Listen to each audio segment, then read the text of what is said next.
Hallo almal, dit is Pieter hierso van Springs en Brakpan Baptiste Kerke.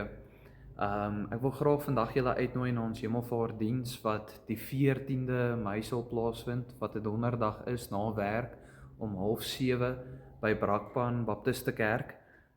Dit is by 15 Mitchellstraat, Breakfast Brakpan. Ja, ek wil graag net die volgende met julle ook deel.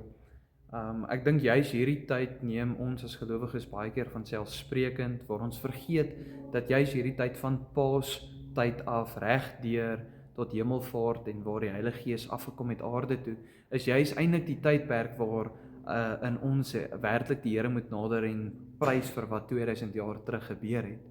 En net so 'n bietjie insaal oor die dag.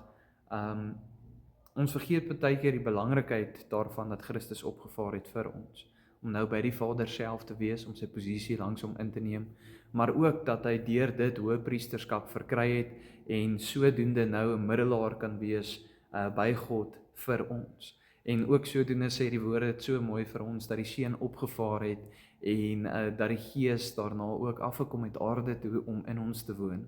So kom saam as weergebore gelowiges, as families en vriende en diverse groepe hier op aarde, en kom net saam in een gees deur die Heilige Gees en kom prys en loof die Here vir wat hy vir ons gedoen het.